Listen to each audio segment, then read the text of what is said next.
Okay, guys, last video for the day.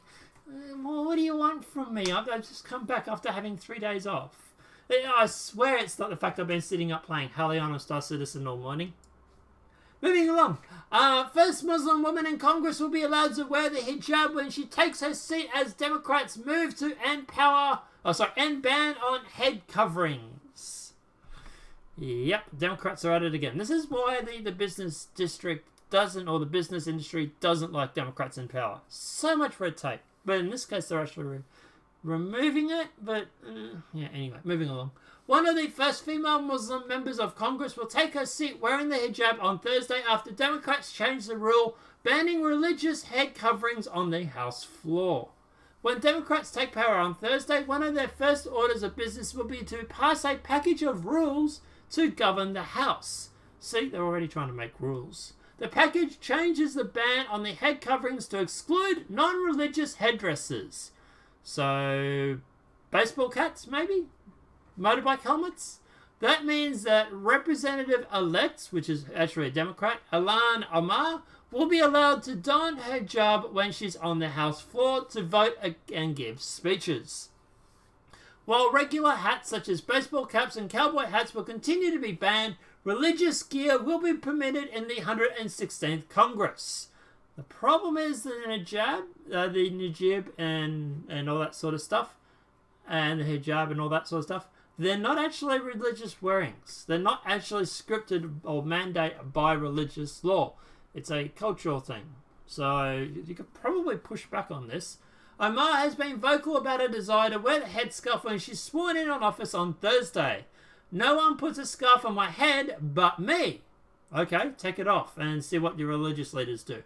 It's my choice, one protected by the First Amendment. Well, First Amendment actually protects freedom of speech, so I don't know if that would actually count in this situation. Maybe, maybe not.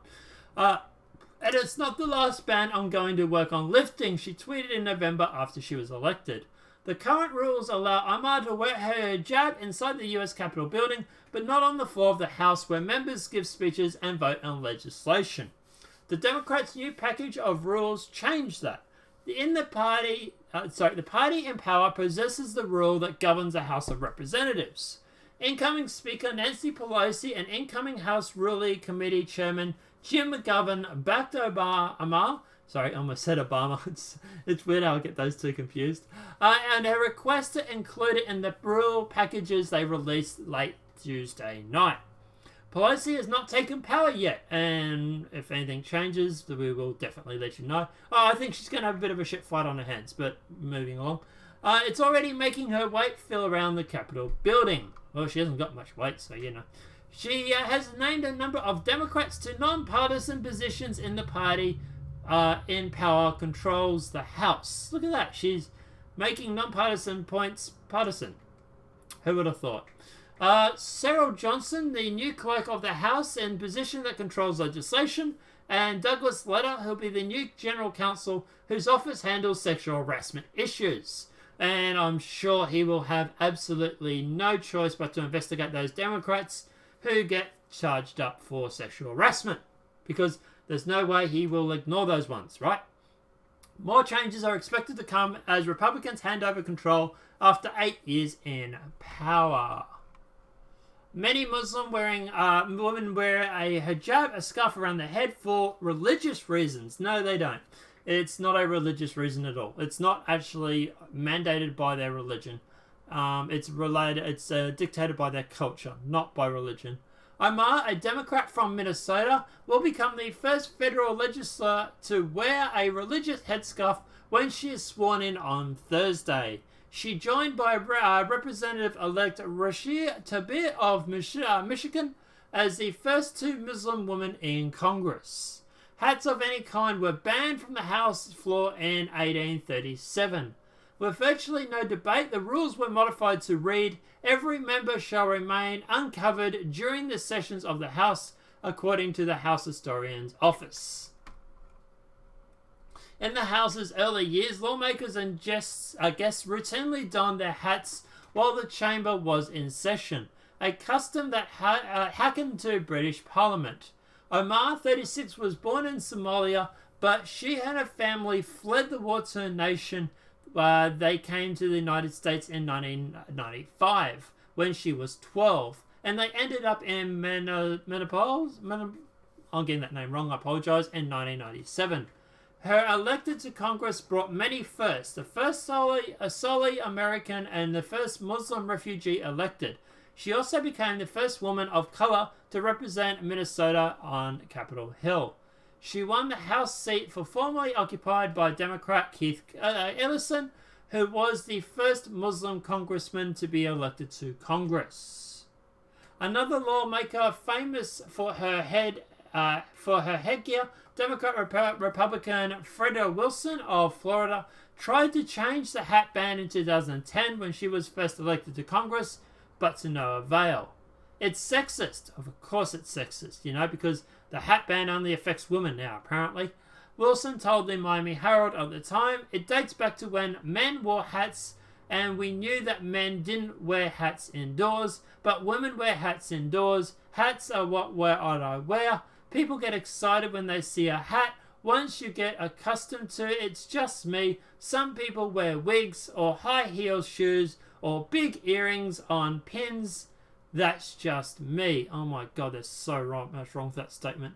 Look, at the end of the day, wearing a face covering, or in this case, a hair covering, is vastly different than wearing earrings or high-heeled shoes. And I can't believe I have to explain that to you, but moving along. Wilson is often seen in the Capitol building donning cowboy hats or sequence creations for which she owns hundreds. But she always takes her hat off and carries it in her hand before she walks onto the House floor. A practice she will have to continue, given the exception on headgear was only given for religious coverings. Well, that's okay, because the Muslim headpiece is not religious. There is nothing written in their piece or in their information or in their lecture where they need to be actually covered. It's a cultural thing. So, take it off still?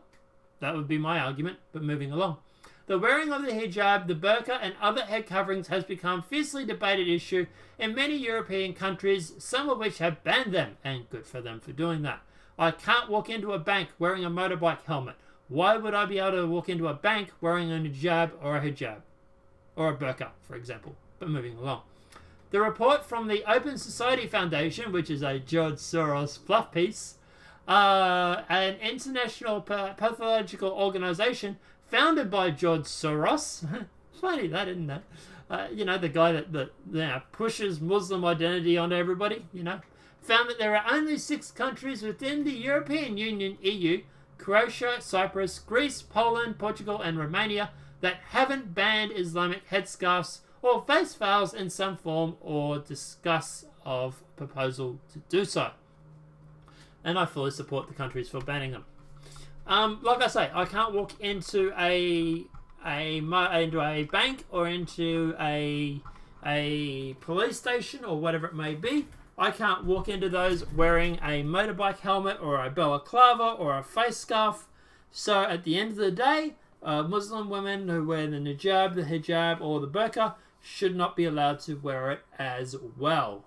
Look, at the end of the day, it's not just only manners, like obviously manners to remove your hat when walking into a building, but also it's a security thing.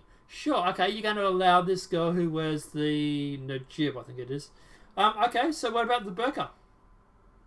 Are you going to start allowing people walking into Congress or into the House or whatever it may be wearing the burqa? How do you know who they are? How do you know which identity they are? How do you know it's not some guy dressed up as a woman walking into Congress or the House with a suicide vest? You don't.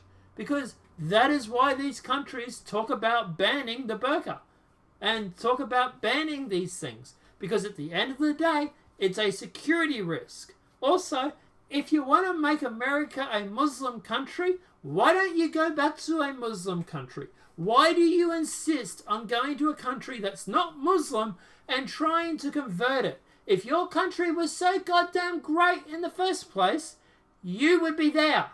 Would you not? So, question I ask is, why are you not there? And why are you trying to make America like them? It's like you're trying to convert the world or something, isn't it?